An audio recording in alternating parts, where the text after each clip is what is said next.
friends, welcome back to Tenkasi Vetri Ias Academy. In this video today we are going to see the lesson in 7th standard first term economics unit 1 production. அதுக்கு முன்னாடி நம்ம சேனலை subscribe பண்ணிக்கோங்க. நம்ம சேனல்ல ரெகுலரா சமச்சீர் school புக்ஸ்ல இருக்க ஸ்டாண்டர்ட் வைஸ் வீடியோஸ் எல்லாமே கண்டினியூஸா அப்லோட் பண்ணிட்டு இருக்கோம். Tamil medium and both English medium. உங்க ஃப்ரெண்ட்ஸ்க்கு நீங்க ஷேர் பண்ணுங்க. லெசன் நாம பார்க்கலாம். Production. In this lesson we are going to discuss the meaning of production and types of production and the factors of production and also understand the characteristics of factors of a production. Now we are moving on to the introduction. First of all, production is the process of changing a raw materials into a finished product. அதாவது ஒரு மூலப்பொருள்களை நமக்கு தேவையான மாதிரி நம்ம மாற்றி அமைச்சு ஒரு புதிய பொருளை உருவாக்குறது தான் உற்பத்தின்னு சொல்லுவாங்க. Here the factors of production is the input like sugar cane, machinery, labors, etc. and the output is the sugar. அதான் என்ன சொல்றாங்கன்னா ஒரு உற்பத்திக்கு உள்ளீடுகள் அப்படின்றது என்னலாம்னா நம்ம இப்போ ஒரு சுகர் தயாரிக்கிறோம் அப்படின்னா சுகர் கேன் வேணும்ல, ஸோ அது கரும்பு, அப்புறம் நம்மளோட ஒரு மெஷினரி, அடுத்து அங்கே வேலை பார்க்கக்கூடிய லேபர்ஸோட உழைப்பு, இதெல்லாம் தான் என்னது இன்புட்னு சொல்றாங்க. அப்போ அவுட்புட் என்ன கிடைக்குது, இதுல இருந்து நம்மளுக்கு சுகர் தான் அவுட்புட்டா கிடைக்குது. ஸோ இந்த லெசன்ல நம்ம பிரீஃபா என்னெல்லாம் பத்தி லேர்ன் பண்ண போறோம்னா learn about the production and the various factors included in production like a land, labor, capital, entrepreneur and its characteristics in detail. So இதெல்லாம் பத்தி தான் இந்த லெசன்ல நம்ம பிரீஃபா பார்க்க போறோம். இப்போ ஃபர்ஸ்ட் சுகர் கிடைக்குதுன்னு பார்த்தோம்ல, ஸோ அதை வச்சு ப்ரொடக்ஷனோட டைப்ஸ் கொடுத்துருப்பாங்க. Sugar Kane is cultivated in agriculture field. அதாவது கரும்பு எங்கேருந்து கிடைக்குது, நம்மளுக்கு விவசாய நிலத்துல இருந்து கிடைக்குது. This is the primary production. இது என்ன சொல்றாங்கன்னா பிரைமரி ப்ரொடக்ஷனா முதன்மை உற்பத்தின்னு சொல்லுவாங்க. To get a sugar we can take sugar cane to the sugar factories by using a machine we produce sugar. This is a secondary production. இப்போ நம்ம கிடைச்ச கரும்பை வந்து ஒரு கரும்பு தொழிற்சாலை கொண்டு போய் அங்கிருந்து அந்த மிஷின்ல லேபர்லாம் வச்சு நம்ம ஒர்க் பண்றோம்ல, அது என்னதுன்னா செகண்டரி ப்ரொடக்ஷன் சொல்றாங்க. So like sugar industries, many other industries are known as a secondary sectors and generally described as a manufacturing sectors. So இந்த மாதிரி ரெண்டாவது செகண்டரி ப்ரொடக்ஷனில் நிறைய கம்பெனிஸ் இருக்குது. ஸோ அதெல்லாம் என்ன சொல்கிறாங்க அப்படின்னா மேனுஃபேக்சரிங் செக்டார்ஸ் அப்படின்னும் சொல்கிறாங்க. ஓகேவா, next The tertiary sectors provide all those services which enable the finished goods to reach in the hands of a consumer. அதாவது ரெண்டாவது நம்ம பார்த்தோம்ல செகண்டரி ப்ரொடக்ஷனில் நம்மளுக்கு தேவையான சுகர் கிடைச்சிருது. ஸோ அதை வந்து நம்ம கன்சியூமருக்கு எப்படி எடுத்துட்டு போக, அவங்க ஷாப்ல தானே வாங்குவாங்க, அந்த ஷாப்க்கு நம்ம டிரான்ஸ்போர்ட் பண்ணி கொண்டு போறோம்ல, ஸோ அதுதான் தேர்ட் டைப் டெர்ஷியரி செக்டார்ஸ் மூலமா நடக்குது. These industries include traders, banking and insurance. இது எல்லாமே எதுக்கெல்லாம் தான் வருது, டெர்ஷியரி செக்டார்ஸ் கீழே தான் வருது. Next, there are two main activities in an economy such as a production and consumption. பொருளாதாரத்தை பொறுத்த வரைக்கும் ரெண்டு முக்கியமானது இருக்கு. ஒன்று வந்து என்னது ப்ரொடக்ஷன் உற்பத்தி, இன்னொன்று வந்து கன்சம்ஷனா என்னது நுகர்வு. Similarly, these are two kinds in economy, producers and consumers. So இது ரெண்டு பேர் யாரை டிபெண்ட் பண்ணியிருக்கு, ப்ரொடக்ஷன் பண்றவங்கள நம்ம ப்ரொடியூசர்ஸ்னு சொல்றோம், கன்சம்ஷன் பண்றவங்கள கன்சியூமர்ஸ்னு சொல்றோம்.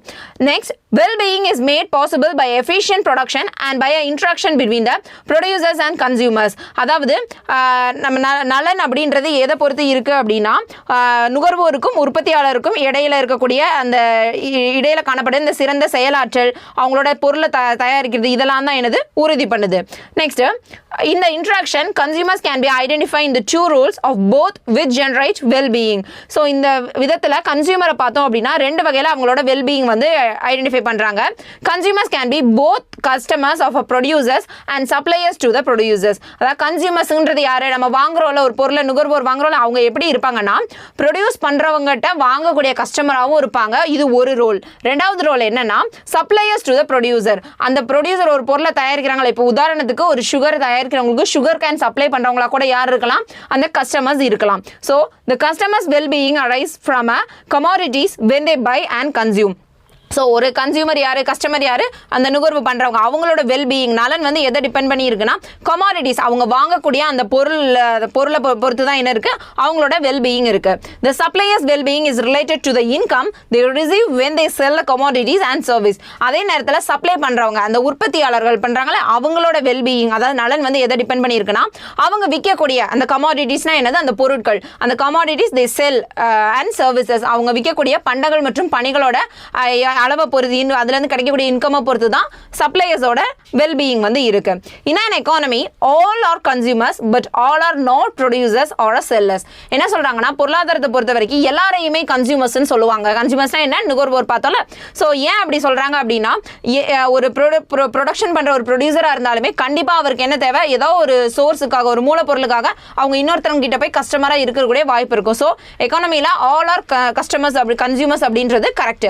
Next but all are not producers or செல்லர்ஸ்னு சொல்லிருக்காங்க. ஆனா எல்லாருமே நம்ம உற்பத்தியாளர்கள்னு சொல்ல முடியுமா? சொல்ல முடியாது. சார் எதையுமே நம்ம உற்பத்தி பண்ண மாட்டோம், நம்மளுக்கு தேவையானதெல்லாம் நம்ம பக்கத்துல இருக்க ஷாப்லயோ சூப்பர் மார்க்கெட்லயோ வாங்கிக்கும். அப்ப எந்த விதத்திலயுமே அவங்கள நம்ம என்ன சொல்ல முடியாது, ப்ரொடியூசர்ஸ் ஆர் செல்லர்ஸ்னு சொல்ல முடியாது. Next meaning of a production. ப்ரொடக்ஷனோட உற்பத்தியோட பொருள் என்னன்னு கொடுத்துருக்காங்க. Production is a process of combining a various material inputs and immaterial inputs in order to make something for a consumption. அதாவது உற்பத்தி அப்படின்றது என்னன்னா வெவ்வேறு விதமான மூலப்பொருள்களையும் இல்லை மூலப்பொருள் இல்லாததையும் ஒன்னா சேர்த்து நம்மளுக்கு தேவையான ஒரு புதிய பொருளை நம்ம உற்பத்தி பண்றோம்ல, நம்ம பயன்பாட்டுக்கு ஏற்ற மாதிரி, அதை தான் ப்ரொடக்ஷன் சொல்றாங்க. It is a act of creating an output, a good or service which has a value and contributes to the utility of the individuals. So அவங்கவுங்கள தேவைக்கு யூஸ் பண்ணிக்கிறதுக்கு ஏற்ற மாதிரியான ஒரு சேவையோ அதாவது சர்வீஸையோ இல்லை குட் ஒரு பொருளையோ அளிக்கிறதுல தான் என்ன இருக்கு ப்ரொடக்ஷன் உதவுது. Production in economics refers to the creation of those goods and services which have exchange value. So பொருளாதாரத்தில் உற்பத்தி அப்படின்றது மாற்றத்தக்க ஒரு மதிப்புடையதாகவும் பொருள்களையும் சேவைகளையும் உருவாக்குறத தான் வந்து மென்ஷன் பண்ணுது. It means the creation of utilities. அது வந்து என்ன பண்ணுது, பயன்பாட்டை உருவாக்குறது. உற்பத்தின்றது நம்மளுக்கு தேவையான பயன்பாட்டை வந்து உருவாக்குது. Utility means one satisfying part of a product. So utility அதாவது பயன்பாடு அப்படின்றது நம்மளுக்கு தேவையான ஒரு ப்ராடக்ட்டை வந்து நம்ம வேணுன்றதுக்கு நம்மளை சாட்டிஸ்ஃபை பண்ணுற மாதிரி உருவாக்குறதா என்னது யூட்டிலிட்டி, பயன்பாடுன்னு சொல்கிறாங்க. According to the nature of utilities they are classified into a form utility, time utility and place utility. Form utility னா என்னது, வடிவ பயன்பாடு. டைம் யூட்டிலிட்டினா கால பயன்பாடு. பிளேஸ் யூட்டிலிட்டி அப்படின்னா இட பயன்பாடு அப்படின்னு சொல்லுவாங்க. ஸோ டைப்ஸ் ஆஃப் யூட்டிலிட்டி கொடுத்துருக்காங்க, பார்க்கலாம். ஃபர்ஸ்ட் ஒன் என்ன பார்த்தோம், form utility. If a physical form of a commodity is exchange its utility may increase. அதாவது ஒரு வெளியே இருக்கக்கூடிய அதோட தோற்றம் வந்து மாறுச்சு அப்படின்னா என்ன ஆகுது, அதோட யூட்டிலிட்டி பயன்பாடு வந்து அதிகரிக்குது. For example the demand and the use of cotton increases if it is converted into the clothes. காட்டனாக இருக்கும்போது இருக்கக்கூடிய அந்த பயன்பாடு தேவையை விட அது வந்து நம்ம ஒரு காட்டன் ட்ரெஸ்ஸாக மாற்றும் போது என்ன ஆகுது, அதோட தேவை வந்து அந்த யூட்டிலிட்டி வந்து இன்க்ரீஸ் ஆகுது. Next one place utility. If a commodity is transported from one place to another it's utility may increase. அதாவது நம்ம ஒரு பொருளை வந்து ஒரு இடத்துல இருந்து இன்னொரு இடத்துக்கு நம்ம கொண்டு போகும்போது என்ன ஆகுதுன்னா அதோட பயன்பாடு வந்து இன்னும் கொஞ்சம் அதிகரிக்குது. For example if rice is transported from Tamil Nadu to Kerala it's utility will be more. இப்போ தமிழ்நாட்டிலேருந்து நம்ம கேரளத்துக்கு அரிசி கொண்டு போகுது என்ன ஆகுதுன்னா இங்கே இருக்கிறத விட அங்கே பயன்பாடு வந்து அதிகரிக்குது. Time utility. If a commodity is stored for a future usage, its utility may increase. இப்போ ஒரு பொருளை வந்து நம்ம தேவை எதிர்கால தேவைக்காக இப்பவே நம்ம சேமிச்சு வைக்கிறோம்னா என்ன ஆகும், அதோட பயன்பாடு வந்து இன்க்ரீஸ் ஆகுது. For example, if agriculture commodities which are used by consumers throughout the year like a paddy, wheat, etc. are stored for a future use, its utility increases. அதாவது இந்த வேளாண்மை பொருட்கள் இந்த paddy, wheatலாம் இருக்குல்ல, ஸோ இதெல்லாம் நம்ம வந்து ஃபியூச்சருக்காக நம்ம சேவ் பண்ணி வைக்கும்போது என்ன ஆகுதுன்னா அதோட யூட்டிலிட்டி பயன்பாடு வந்து என்ன ஆகுது, அதிகரிக்குது. Next, do you know ஒரு பாக்ஸ் கனெக்ட் கொடுத்துருக்காங்க, பார்க்கலாம். Indian economy is a mixed economy. அதாவது கலப்பு பொருளாதாரம். மிக்ஸ்ட் எக்கானமினா கலப்பு பொருளாதாரம்னு சொல்றாங்க. ஏன் அப்படி சொல்றாங்கன்னா இந்தியாவை பொறுத்த வரைக்கும் private and public sectors coexist, ரெண்டு பேருமே சேர்ந்து இருக்கிறதுனால தான் என்ன சொல்றாங்க, இந்தியன் எக்கானமியா மிக்ஸ்ட் எக்கானமின்னு சொல்றாங்க. Next types of production. There are three types of production. They are primary production, secondary production, tertiary productions. Already மேல நம்ம ஒரு சின்ன hint பார்த்தோம், இப்போ பிரீஃபா பார்க்கலாம். First one, primary production. Primary production refers to the state of activity in which a natural resources are directly used. அதாவது முதன்மை உற்பத்தின்றது இயற்கையா கிடைக்கக்கூடிய அந்த வளங்களை வந்து நம்ம யூஸ் பண்ணி உருவாக்குறது தான் primary production சொல்றாங்க. Since agriculture is given a prime importance, it is also referred as a agriculture sector production. So இதுல வந்து agriculture product தான் important அதிகமா ஒரு முதன்மையான ரோல் இருக்கிறதுனால இந்த பிரைமரி ப்ரொடக்ஷனை இன்னொரு பேர்ல என்ன சொல்றாங்கன்னா அக்ரிகல்ச்சர் செக்டார் ப்ரொடக்ஷன் அப்படின்னு இன்னொரு பேரும் சொல்றாங்க.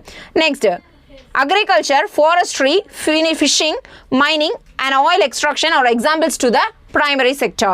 இதெல்லாம் primary sectorக்கான examples. Next one, secondary production. The process of manufacturing products by using a primary products as a raw materials is known as a secondary level production. அதாவது secondary level productionன்றது என்னன்னா primary ப்ரொடக்ஷனில் நம்மளுக்கு கிடைச்சக்கூடிய ஒரு ப்ராடக்ட்டை நம்ம இங்கே வந்து சோர்ஸாக ரா மெட்டீரியல்ஸாக மூலப்பொருள்களாக யூஸ் பண்ணி தயாரிக்கிறதா என்னது secondary level production. Since industries are given prime importance, it is also referred as the industrial sector production. So secondary ப்ரொடக்ஷனை பொறுத்த வரைக்கும் எதுக்கு இம்பார்ட்டன்ஸ் கொடுக்குறாங்கன்னா இண்டஸ்ட்ரீஸ்க்கு, தொழிற்சாலைகளுக்கு அதிகமாக இம்பார்ட்டன்ஸ் கொடுக்குறாங்க. அதனால இதை என்ன பேரில் சொல்கிறாங்க, இண்டஸ்ட்ரியல் செக்டார் ப்ரொடக்ஷன் அப்படின்னு சொல்கிறாங்க. Next primary sector and secondary sector production அதை வேரி பண்ணி கொடுத்துருக்காங்க. இப்போ காட்டன் எடுத்துக்கிட்டோம் அப்படின்னா அந்த காட்டன் அப்படின்றது வந்து பிரைமரி செக்டார், ஓகேவா. அதுவே அது காட்டன் இண்டஸ்ட்ரியாக போகும்போது கிளாத் ப்ரொடக்ஷன் பண்ணும்போது என்ன ஆகுது, செகண்டரி செக்டார் கீழே வருது. அதே மாதிரி அயான் ஓர் எடுத்துக்கிட்டோம் அப்படின்னா அது வந்து பிரைமரி செக்டாராக இருக்குது. நெக்ஸ்ட் அதை வந்து ஒரு மெட்டீரியலாக நம்ம கன்வெர்ட் பண்ணும்போது என்ன ஆகுதுன்னா அது செகண்டரி செக்டாருக்கு போகுது.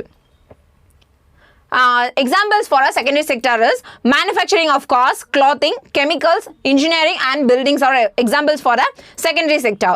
The third one, tertiary production. Tertiary production is known as a service which are not visible rendered by a teachers, doctors, etc. or to the economy. Banking, insurance, education, health and defense, etc. are examples of a service sector. So, இதாவது மூணாவது நிலை, அதாவது tertiary production என்ன சொல்றாங்க, மூன்றாம் நிலை உற்பத்தின்னு தமிழ்ல சொல்லுவாங்க. இதுல என்ன அப்படின்னா நம்மளுக்கு தெரியாத மாதிரி நம்ம உதவக்கூடிய டீச்சர்ஸ், டாக்டர்ஸ் இவங்க எல்லாத்தோட சேவைகளுமே எது கீழே தான் வருது, tertiary production கீழே வருது. ஸோ tertiary productions எக்ஸாம்பிள் எதெல்லாம் சொல்லலாம்னா banking, insurance, education, health and defence இது எல்லாத்தையுமே எக்ஸாம்பிளாக சொல்றாங்க. Next one, do you know ஒரு கொஸ்டின் கொடுத்துருக்காங்க பார்க்கலாம். The most gross domestic product of a country is contributed by the tertiary sector. அதாவது நம்ம நேஷனோட gross domestic product அதிகமாக கான்ட்ரிபியூட் பண்ணுறது யாரு, tertiary sector, அதாவது மூன்றாம் நிலை உற்பத்தி தான், ஓகேவா. Next factors of a production. Factors of production are known as the inputs of production which are transformed into output or a products. அதாவது ஃபேக்டர்ஸ் ஆஃப் ப்ரொடக்ஷனில் என்ன சொல்கிறாங்கன்னா நம்ம ஒரு இன்புட் கொடுக்குறோம்ல, அதாவது உற்பத்திக்கான அந்த ப்ரொடக்ஷனுக்கான காரணிகள் தான் ஃபேக்டர்ஸ்ன்னு சொல்கிறாங்க. ஃபஸ்ட்டு நம்ம ஒரு இன்புட்டை கொடுத்து அது மூலமாக நம்மளுக்கு ஒரு அவுட்புட் கிடைக்குதுல்ல. ஸோ இதில் there are 2 main divisions of a factor of production. Factor of productionல 2 main divisions இருக்குது. அது என்னன்னா they are primary factors of production and second one derived factors of production or a modern factors of production or a secondary factors of production. இதில் first one primary factors of production பார்க்கலாம். primary factor of productions are 2 இருக்கு, land and labor. land and labor தான் primary factorsல வருது. next derived factors of productionல என்ன வருதுன்னா capital and organization, ஓகேவா. first capital அப்படின்னா என்னன்னு பார்க்கலாம். capital is known as an investment and organization is known as an organizing land, labor and capital for producing a products. அதாவது capital அப்படின்றது என்னன்னா மூலதனம்னு சொல்லுவாங்க. அதை நம்ம ஒன்று இன்வெஸ்ட் பண்றோம்ல அதுதான் capital. organization அப்படின்றது ஒரு தொழில் அமைப்பு அப்படின்றது என்னதுன்னா ஆர்கனைசிங், நம்ம ஒன்றிணைக்கிறது யாரெல்லாம், லேண்ட், லேபர், கேபிட்டல் இது எல்லாத்தையுமே ஒரு ப்ராடக்ட்டை நம்ம ப்ரொடியூஸ் பண்ணுறதுக்காக ஆர்கனைஸ் பண்ணுறது தான் ஆர்கனைசேஷன் சொல்லுவாங்க. Organisation is also known as a entrepreneurship. Organisation இன்னொரு வேர்டில் என்ன சொல்கிறாங்க, என்டர்பிரினர்ஷிப் அப்படின்னு சொல்கிறாங்க. நெக்ஸ்ட் ஒரு ஃப்ளோ சார்ட் கொடுத்துருக்காங்க பாருங்க. ஃபேக்டர் ஆஃப் ப்ரொடக்ஷனில் என்ன 2 டைப்ஸ் பார்த்தோம், primary factors of production and அதில் என்ன 2 பார்ட்ஸ் இருக்குது, land and labour. And next one என்னது செகண்டரி ஃபேக்டர்ஸ் ஆஃப் ப்ரொடக்ஷன், அதில் 2 என்ன இருக்குது, கேபிட்டல் அண்ட் ஆர்கனைசேஷன். ஆர்கனைசேஷனுக்கு இன்னொரு பேர் என்னது, என்டர்பிரினர்ஷிப். நெக்ஸ்ட் லேண்ட் அப்படின்றத பற்றி கொடுத்துருக்காங்க. ஃபர்ஸ்ட் லேண்ட் எதில் பார்த்தோம், பிரைமரி ஃபேக்டரில் பார்த்தோம்ல, primary factor of productionல பார்த்தோம். ஸோ லேண்ட் அப்படின்றது என்ன, land as a factor of production refers to all those natural resources or gifts of a nature which is provided freely to a man. land நிலம் அப்படின்றது என்ன, ஒரு இயற்கை மனுஷனுக்கு கொடுத்த ஒரு ஃப்ரீ gift தான் என்னது land அப்படின்றது. it includes within itself several things such as a land surface, air, water, minerals, forest, rivers, lakes, seas, mountains, climate and weather. So இது எல்லாமே எது கீழே தான் வருது, landன்ற ஒரு இதுக்கு கீழே தான் வருது. thus the land includes all things that are not made by a man. so land அப்படின்றது மனுஷனால உருவாக்கப்படாத ஒரு இதுதான் என்னது land அப்படின்றது ஒரு மனுஷனால உருவாக்கப்படாத ஒரு காரணி. Land can take on a various forms on the basis of resources available from a particular piece of a land. For example, agriculture land when it is cultivated, commercial land when it is sold. அதாவது நிலம் வந்து அது இருக்கக்கூடிய அந்த இடத்தோட அந்த செழிப்பை பொறுத்து ரிசோர்சஸ் அவைலபிள், அங்கே என்னெல்லாம் ரிசோர்சஸ் இருக்குன்றதை பொறுத்து நம்ம பர்டிகுலராக சொல்லலாம். அதாவது அக்ரிகல்ச்சர் பண்ணக்கூடிய லேண்டாக இருந்தால் அது அக்ரிகல்ச்சர் லேண்ட் அப்படின்னும், கல்டிவேட்டட் லேண்டும் நம்ம ஒரு வேலை அக்ரிகல்ச்சருக்கு யூஸ் ஆகாமல் சோல்ட் பண்ணக்கூடிய அதாவது விற்கக்கூடிய இடமா இருந்தால் அதை கமர்ஷியல் லேண்ட் அப்படின்னு சொல்கிறாங்க. Next characteristics of a land கொடுத்துருக்காங்க, நிலத்தோட சிறப்பியல்புகள். ஃபர்ஸ்ட் ஒன் பார்க்கலாம். Land is a free gift of a nature. அதாவது லேண்ட் அப்படின்றது நம்மளுக்கு நேச்சர் கொடுத்த ஒரு ஃப்ரீ கிஃப்ட், இயற்கை கொடைன்னு சொல்றாங்க. Man has to make efforts in order to acquire other factors of production. So மற்ற ஃபேக்டர் ஆஃப் ப்ரொடக்ஷனுக்கெல்லாம் மனுஷங்க வந்து நம்ம மனுஷங்களோட முயற்சியால தான் நம்ம என்ன பண்ண முடியும், எஃபோர்ட் போட்டு தான் நம்மளுக்கு கிடைக்கும். But to acquire a land no human efforts are needed. ஆனால் நிலம் அப்படின்ற ஒரு உற்பத்தி காரணம் நம்மளுக்கு கிடைக்கிறதுக்கு நம்ம எந்த எஃபோர்ட்டுமே போட தேவையில்லை. Land is not the outcome of a human labour, rather it existed even a long before the evolution of a man. அதாவது லேண்ட் அப்படின்றதுக்கு நம்ம மனித உழைப்பு எதையுமே போட தேவையில்லை. லேண்டுன்ற ஃபேக்டர் ஆஃப் ப்ரொடக்ஷன் வந்து நம்மளுக்கு ஆல்ரெடி இருக்கு இயற்கையாகவே. அது மட்டும் இல்லாமல் மனுஷங்க நம்ம வரதுக்கு முன்னாடி என்ன இருக்கு, இந்த லேண்ட் இருக்கு. பிஃபோர் த எவால்யூஷன் ஆஃப் மென்னுக்கு முன்னாடி என்ன இருக்கு, லேண்ட் இருக்கு. Second one, land is fixed in supply. அதாவது நிலத்தோட அளிப்பு வந்து நிலையானதா இருக்கு, ஃபிக்ஸ்ட்னா நிலையானதா இருக்குன்னு சொல்றாங்க. the total quantity of a land does not undergo any change. அதாவது ஒரு மொத்த நிலத்தோட பரப்பளவு எப்பவுமே என்ன பண்ணாது, மாறவே மாறாது. it is limited and cannot be increased or decreased with the human efforts. மனிதனோட எந்த ஒரு முயற்சினாலே அந்த நிலத்தை வந்து நம்ம அளவை கூட்டவும் முடியாது, குறைக்கவும் முடியாது. no alteration can be made in the surface area of a land. அதே மாதிரி அந்த நிலத்தோட மேற்பரப்புல நம்ம எந்த வித சேஞ்சஸ்மே என்ன பண்ண முடியாது. And third one is land is imperishable. Imperishable அப்படினா அழிவில்லாதது அப்படின்னு சொல்லுவாங்க. land என்னது, imperishable, அழிவில்லாதது. all man made things are perishable and this may even go out of existence. மனுஷனால உருவாக்கப்பட்ட எல்லா ஒரு ப்ராடக்ட்டுமே என்ன ஆகும், ஏதோ ஒரு காலத்துல அழிஞ்சு போகக்கூடியது. ஆனா land எப்படி imperishable-ஆ இருக்கு. but land is imperishable, thus it cannot go out of existence. so அது என்ன பண்ண முடியாது, அழிவே இல்லாம இருக்கு. next, fourth one, land is a primary factor of production. In any kind of production process, we have to start with the land. So primary factor of production land சொல்றாங்க. அதாவது ஒரு முதன்மையான உற்பத்தி காரணின்னு சொல்றாங்க. இதுதான் ஃபர்ஸ்ட் தேவை. ஏன் அப்படின்னா இப்போ எந்த ஒரு ப்ராடக்ட் நம்ம மேனுஃபேக்சர் பண்றனால ஃபர்ஸ்ட் நம்மளுக்கு என்ன தேவை, லேண்ட்ன்றது தான் தேவை. ஃபார் எக்ஸாம்பிளுக்கு it helps to provide raw materials for industries and to produce the crops. இப்போ நம்மளுக்கு ஒரு இண்டஸ்ட்ரியில நம்ம ஒரு பொருள் தயாரிக்க தேவையான அந்த ஒரு கிராப் வேணும்னா கூட அது எது மூலமா தான் நம்ம விளைவிக்க முடியும், லேண்ட் இருந்தா தானே விளைவிக்க முடியும். அதான் சொல்றாங்க. Next fifth one, land is immovable. Land என்ன பண்ண முடியாது, மூவ் பண்ண முடியாது. அதாவது இம்மூவபிள்னா நான் இடம் பெயர முடியாதது, நகர முடியாதது. It cannot be transported from one place to another. ஒரு இடத்துல இருந்து இன்னொரு இடத்தை நம்ம மாற்ற முடியாது. For instance, no portion of India's surface can be transported to some other country. இப்போ இந்தியாவில் இருக்கக்கூடிய ஒரு தமிழ்நாடுன்றதை நம்ம வேற ஏதாவது ஒரு கண்ட்ரியில் கொண்டு போய் மாற்ற முடியுமான்னு கேட்டால் கண்டிப்பாக மாற்ற முடியாது. இந்தியாவில் தமிழ்நாட்டில் இருக்கக்கூடிய லேண்ட் அதே இடத்துல தான் இருக்கும். And sixth one, land has some original indestructible powers. அதாவது அழிக்க முடியாத ஒரு ஆற்றல் வாய்ந்ததா என்ன இருக்கு, நிலம் இருக்குன்னு சொல்றாங்க. indestructible powers னா அழிக்க முடியாத ஒரு ஆற்றல். there are some original and indestructible powers of land which a man cannot destroy. மனுஷனால அழிக்க முடியாத ஆற்றல் என்ன இருக்கு, நிலத்துல இருக்கு. its fertility may be varied but it cannot be destroyed completely. ஒரு மண்ணோட fertility, அதாவது அதோட அந்த செழிப்பு தன்மை இருக்குல்ல, அதான் fertilityன்னு சொல்லுவாங்க. அதை வந்து என்ன பண்ணலாம், சேஞ்ச் ஆகலாமே தவிர அந்த நிலத்தை வந்து நம்ம லேண்டை என்ன பண்ண முடியாது, மொத்தமா நம்ம வந்து டிஸ்ட்ராய் பண்ண முடியாது, யாரால, ஹியூமன்ஸால. And seventh one, land differs in fertility. Fertility என்ன பார்த்தோம், செழிப்பு தன்மைன்னு பார்த்தோம்ல. ஸோ ஃபர்டிலிட்டியில் வந்து என்ன ஆகலாம், லேண்ட் வந்து வேரி ஆகலாம். fertility of a land differs on a different pieces of a land. ஒவ்வொரு இடத்துல இருக்கக்கூடிய நிலத்தை லேண்டை பொறுத்து என்ன ஆகும், அதோட fertility வந்து டிஃபர் ஆகும். one piece of a land may produce more and the other may be less. ஒரு இடத்துல இருக்கக்கூடிய லேண்டோட fertility வந்து அதிகமாக இருக்கும், இன்னொரு இடத்துல இருக்கிறது எப்படி இருக்கும், fertility கம்மியாக இருக்கும். as a gift of a nature, the initial supply price of a land is a zero. So land அப்படின்றது நம்மளுக்கு ஆல்ரெடி பார்த்தோம், நேச்சர் ஆஃப் கிஃப்ட் தான், ஒரு நேச்சர் கொடுத்த ஒரு கிஃப்ட் தான். அதோட இனிஷியல் சப்ளை பிரைஸ் பார்த்தோம் அப்படின்னா ஜீரோ. அதான் லேண்டோட initial supply price. however when used in production it becomes scarce, therefore it fetches a price accordingly. ஆனா லேண்ட் பார்த்தோம் அப்படின்னா நம்மளுக்கு எல்லாமே போதுமானதா இருக்குன்னு கேட்டால் போதுமானதா இருக்கிறது இல்லை. அதனால எங்கெல்லாம் நிலத்தோட அந்த லேண்டோட மதிப்பு வந்து லோவா இருக்குதோ அங்கெல்லாம் பற்றாக்குறை வந்து உற்பத்தி செய்யக்கூடிய பொருளோட விலை வந்து என்ன ஆகுது, சந்தையில் வந்து விலை பெறுது. இப்போ என்ன பார்த்து முடிச்சிட்டோம், லேண்ட் அப்படின்ற ஒரு இதை பார்த்து முடிச்சிட்டோம் பிரைமரி ஃபேக்டர்ஸில். அடுத்து ரெண்டாவது என்ன பார்த்தோம், லேண்டுக்கு பக்கத்தில் லேபர் பார்த்தோம்ல. ஸோ லேபர் பார்க்கலாம். Labour is a human input into the production process. Alfred Marshall defines labour as the use of body or mind partly or wholly with a view to secure an income apart from the pleasure derived from the work. So Marshall அப்படின்றவர் என்ன சொல்றாருன்னா உழைப்புனா என்ன அப்படின்றதுக்கு ஒரு define கொடுக்குறாரு. அதாவது நம்ம முழுசாவோ இல்லை பகுதியாவோ நம்ம உடலால மற்றும் மனசால நம்மளுக்கு தேவையான ஒரு பயன் கருதி நம்ம செய்யக்கூடிய அந்த முயற்சி தான் என்னது உழைப்பு அப்படின்னு ஆல்ஃபிரட் மார்ஷல் வந்து டிஃபைன் பண்ணியிருக்காரு. Next characteristics of a labour பார்க்க போகிறோம். இது லேபர்ஸோட சிறப்பியல்புகள். First one, labour is more perishable than the other factors of production. அதாவது லேபர்ஸ் பார்த்தோம் அப்படின்னா லேபரோட உழைப்பு எப்படி இருக்கும், அழியக்கூடியதாக இருக்கும். பெரிஷபிள்னா என்ன பார்த்தோம், பெரிஷபிள்னா அழியக்கூடியதுன்னு பார்த்தோம்ல. So that other factors of ப்ரொடக்ஷனை விட இது வந்து அழியக்கூடியதாக இருக்கு. இட் மீன்ஸ் அது என்ன சொல்ல வராங்கன்னா லேபர் cannot be stored. லேபரை வந்து நம்ம ஸ்டோர் பண்ணி வைக்க முடியுமான்னு கேட்டால் வைக்க முடியாது. The labor of an unemployed worker is lost forever for the day when he does not work. இப்போ ஒரு நாளில் நம்ம வேலை செய்யலை அப்படின்னா அன்னைக்கான ஒர்க்கை நான் ஸ்டோர் பண்ணி வைக்க முடியுமான்னு கேட்டால் ஸ்டோர் பண்ணி வைக்க முடியாது. அன்னைக்கு வேலை பண்ணலை அப்படின்னா அன்னையோட டேவோட ஒர்க் வந்து அவ்வளோதான், அது முடிஞ்சு போச்சு. Labour can neither be postponed nor accumulated for the next day.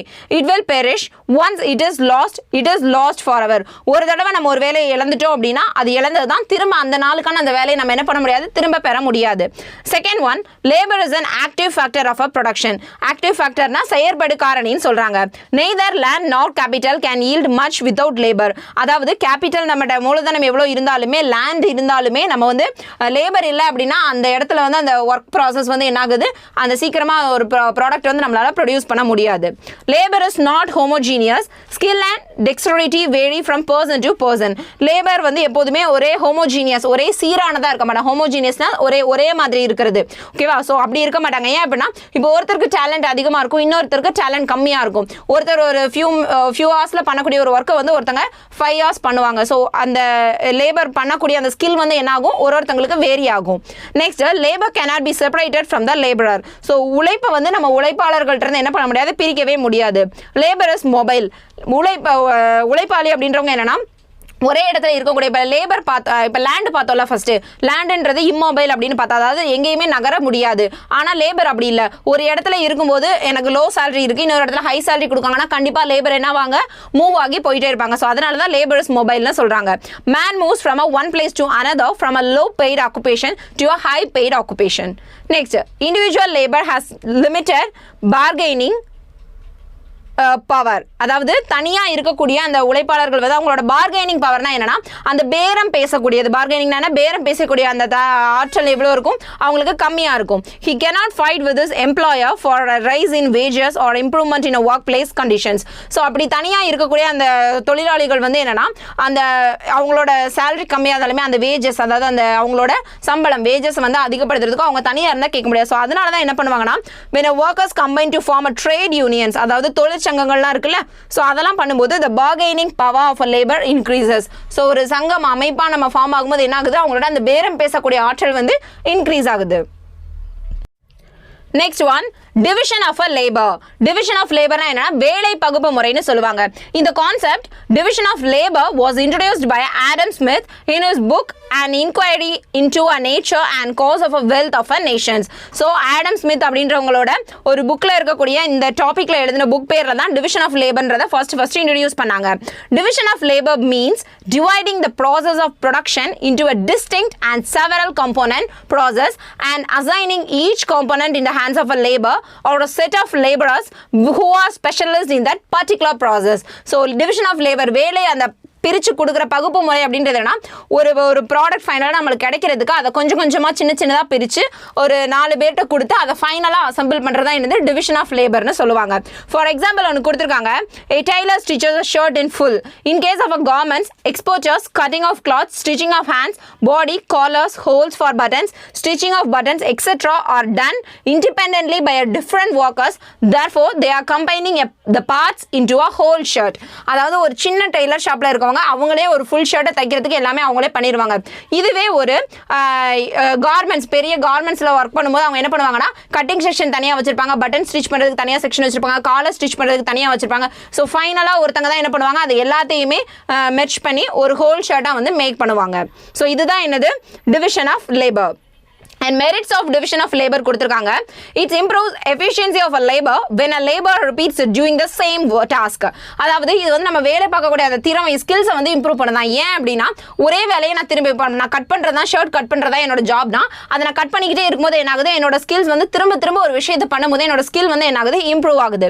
Second one, it leads to the use of a modern machinery in production resulting in invention. So நம்ம மாடர்ன் மிஷினரி நிறைய use பண்ணுறதுனால நிறைய புது invention என்ன புதுசாக கண்டுபிடிக்கிறது. For example என்ன கொடுத்துருக்காங்கன்னா மோக்ஸ் டெலிகிராஃபிக் கோட்ஸ் வந்து எக்ஸாம்பிளாக கொடுத்துருக்காங்க. And third one is time and raw materials are used very efficiently. So டைமும் சரி ரா மெட்டீரியல்ஸ் நம்ம யூஸ் பண்ணுறதும் சரி வேஸ்ட் ஆகாமல் எஃபிஷியண்ட்டாக அதாவது பயனுள்ளதாக கரெக்டாக வந்து நம்ம யூஸ் பண்ணுறது கரெக்டாக இருக்குது. Next demerits of a division of labour. இப்போ மெரிட்ஸ் பார்த்தோம், அதோட அட்வான்டேஜ்னு ஒன்று இருந்தால் டிஸ்அட்வான்டேஜஸ் ஒன்று இருக்குல்ல. ஸோ டிமெரிட்ஸ் என்னலான்னா repetition of a same task makes a labourer to feel that the work is monotonous and stale. It gives the humanity in him. So என்னன்னா ஒரு வேலையை திரும்ப பண்ணும்போது அதில் நம்ம ஸ்கில்லாக மாறினாலுமே சில நேரங்களில் திரும்ப இதே வேலையை பண்ணுறோம் அப்படின்ற மாதிரி நம்மளுக்கு ஒரு சலிப்புத்தன்மை ஏற்படுறதுக்கு ஒரு வாய்ப்பு இருக்குது. இது மனித தன்மையே வந்து மாற்றக்கூடியதாக இருக்குது. Second one, narrow specialization reduces the possibility of a laborer to find alternative avenues of employment. So ஒரே வேலையை மட்டும் நான் திரும்ப பண்ணும்போது என்னோட ஸ்கில் வந்து அதில் பெஸ்ட்டாக இருந்தாலுமே வேற எந்த ஸ்கில்மே எனக்கு இருக்காததுனால அந்த பாசிபிலிட்டி ஆஃப் லேபரர் வேற வெளியே போய் நான் வேலை தேடணும்னா என்னோட ஸ்கில் வந்து அந்த ஒரு குறிப்பிட்ட இடம் மட்டும்தான் இருக்குது. அது என்ன ஆகுது என்னோட ஸ்பெஷலைசேஷன் வந்து ரெடியூஸ் ஆகுது. This results in unemployment. So இது என்ன ஆகுதுன்னா வேலைவாய்ப்பின்மையை உருவாக்குது. Next, reduce the growth of handicrafts and the worker loses the satisfaction of having made a commodity in full. So இது என்ன ஆகுதுன்னா நம்ம கைவினை பொருட்கள் தயாரிக்கிறத வந்து கம்மி பண்ணுது உற்பத்தியை. அதே நேரத்தில் இப்போ ஒரு பொருளை நம்ம ஃபுல்லாக செய்கிறோம். இப்போ ஒரு சிற்பம் வடிக்கிறதுக்கு ஒருத்தவங்க ஃபுல்லாக அதை வடிக்கும் போது அவங்களுக்கு ஒரு சாட்டிஸ்ஃபேக்ஷன் கிடைக்கும். ஒரு கல்லாக இருந்ததை நம்ம ஒரு ஸ்டாச்சுவாக மாற்றிருக்கோம் அப்படின்ற ஒரு சாட்டிஸ்ஃபேக்ஷன் அவங்களுக்கு ஃபுல்லாக கிடைக்கும். இதே அதை வந்து ஃபுல்லாக ஒருத்தர் பண்ண விடாமல் நம்ம 4 பேருக்கு கொடுத்து பண்ணும்போது அது ஃபுல்லாக அது நம்ம ஃபுல்லாக பண்ணுன்ற ஒரு ஃபுல்ஃபில் என்ன பண்ணாது நம்மளுக்கு கிடைக்காது. Next one, capital. Capital is a man-made physical goods used to produce other goods and services. Capital மூலதனம் அப்படின்றது என்னன்னா நம்மளுக்கு தேவையான நிறைய அந்த ப்ராடக்ட்ஸை உருவாக்குறதுக்கு மனுஷனால் உருவாக்கப்பட்டதா என்னது கேபிட்டல் மூலதனம் அப்படின்றது. In an ordinary language, capital means money. So இன்னொரு விதத்தில் சொல்லணும்னா கேபிட்டல் அப்படின்றது மணி பணம் அப்படின்னு நம்ம சொல்லலாம். In economics, capital refers to the part of a man-made wealth which is used for the further production of a wealth. So economics பொருளாதாரத்தை பொறுத்த வரைக்கும் கேபிட்டல் என்ன சொல்றாங்கன்னா மனுஷனால இன்னும் புதுசா செல்வம் உருவாக்குறதுக்காக ஒதுக்கப்பட்ட செல்வம் தான் என்னது மூலதனம் அப்படின்னு சொல்றாங்க. All wealth is not a capital, but all capital is a wealth. எல்லா செல்வத்தையுமே நம்ம வந்து என்ன சொல்ல முடியாது மூலதனம் அப்படின்னு சொல்ல முடியாது. But all capital is a wealth. ஆனால் நான் மூலதனமாக ஒதுக்குற எல்லா ஒரு வெல்த்துமே எப்படி இருக்கும் செல்வமாக தான் இருக்கும். ஏன்னா இப்போ நம்ம இன்வெஸ்ட் பண்ணோம்னா கண்டிப்பாக அது நம்மளுக்கு பின்னாடி செல்வமாக கிடைக்க தான் போகுது. Next, according to a Marshall, capital consists of those kinds of wealth other than a free gifts of a nature which yield income. So, Marshall அப்படின்றவரோட டெஃபினிஷன் என்ன சொல்றாங்கன்னா நேச்சர் நம்மளுக்கு வந்து ஃப்ரீயாக கொடுத்ததை தவிர இருக்கக்கூடிய மற்ற அதர் டைப்ஸ் தான் என்ன சொல்றாங்க கேபிட்டல் அப்படின்னு சொல்றாங்க. Next one, forms of a capital. மூலதனத்தோட வடிவங்கள் என்னன்னு கொடுத்துருக்காங்க. First one, physical capital or material resources. For example machinery, tools and buildings etcetera. Second one, money capital or monetary resources. அதாவது பண மூலதனம் இல்லைனா பணவியல் வளங்கள். மானிட்டரினா பணவியல் வளங்கள். Examples bank deposit, shares and securities etc. And third one is human capital or human resources. மனிதனோட மூலதனம் இல்லனா மனிதனோட திறன்கள். For examples, investments in education or training and health. Next one, characteristics of a capital. So மூலதனத்தோட சிறப்பியல்புகள் கொடுத்திருக்காங்க. First, capital is a passive factor of a production. Next one, capital is a man-made. மனுஷனால உருவாக்கப்படுது. Third one, capital is not an indispensable factor of a production. So இது வந்து இது இல்லைன்னா பண்ண முடியாது அப்படின்ற மாதிரி இல்லை. இது இல்லைன்னா கூட என்ன பண்ணலாம், நம்மளோட ப்ரொடக்ஷன் வந்து நடக்கும். Next one, capital has the highest mobility. Capital வந்து அதிகமாக இயங்கக்கூடிய தன்மையுடையது. Capital is more flexibility. ஃப்ளெக்சிபிலிட்டின்றது என்னன்னா நெகிழக்கூடிய தன்மை. இப்படியும் மாற்றிக்கலாம் அப்படியும் மாற்றிக்கலாம்பாங்களா. ஸோ அதுதான் flexibility. Capital is productive. Capital is last longs, அதாவது நீண்ட நாள் இருக்கக்கூடியது. Capital involves a present sacrifice to get a future benefits. அதாவது எதிர்கால தேவைக்காக இப்போ நான் சாக்ரிஃபைஸ் பண்ணிக்கிறதா என்னது capital. Okay va? Next one, entrepreneur or a organization. An entrepreneur is a person who combines the different factors of production like a land, labor and capital in the right proportions and initiates the process of production and also bears the risks involved in it. அதான் entrepreneur அப்படினா தொழில் முனைவோர்னு தமிழ்ல சொல்லுவாங்க. அவங்களோட வேலையே என்னன்னா நம்ம ப்ரொடக்ஷனுக்கு தேவையான டிஃபரண்ட் ஃபேக்டர்ஸ் என்னலாம் லேண்ட் லேபர் கேபிட்டல் இவங்களெல்லாம் கரெக்டான ரைட் ப்ரொபோர்ஷன்ல ரைட்டான கரெக்டான ப்ராசஸ்ல கொண்டு போய் ஒரு ப்ரொடக்ஷன் பண்றதா என்னது இந்த என்டர்பிரினரோட வேலை. ஸோ அதே நேரத்தில் அவங்க bears the risk involve in அதில் இருக்கக்கூடிய அந்த சவால்களையும் என்ன பண்ணணும் வரக்கூடிய கஷ்டத்தையும் அவங்க தாங்கிக்கிற மாதிரி தான் இருப்பாங்க.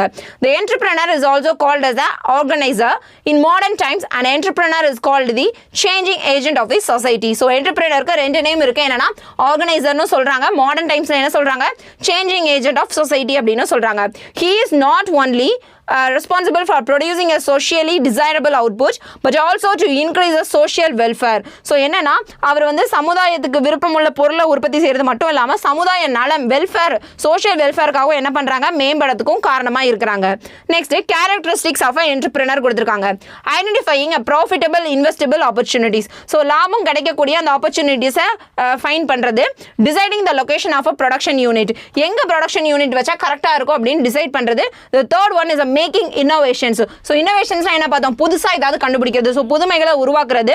And fourth one designing the reward payment. So reward payment தான் வெகுமதி செலவை தீர்மானிக்கிறது. இப்போ ஒருத்தவங்க ஒர்க் பண்ணிக்கிட்டே இருக்காங்க அவங்களுக்கு நீங்கள் சேலரி கொடுக்குறீங்க ஓகே பட் அதையும் தாண்டி நம்ம ஒரு ரிவார்டு அவங்க ஒரு ஒர்க்கை பெஸ்ட்டாக பண்ணும்போது கொடுத்தோம் அப்படின்னா ஸோ அவங்க வந்து அதில் என்கரேஜ் ஆகி இன்னும் அந்த ஒர்க்கை பெட்டர்மெண்ட்டாக பண்ண ட்ரை பண்ணுவாங்க. ஸோ அதான் deciding the reward payment.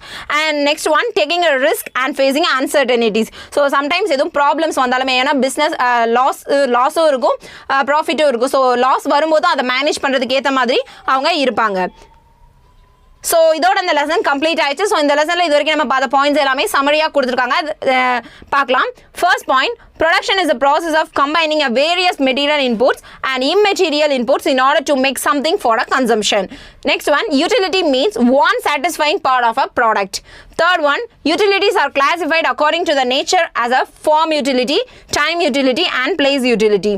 There are three types of production like primary production, secondary production and tertiary or a service production.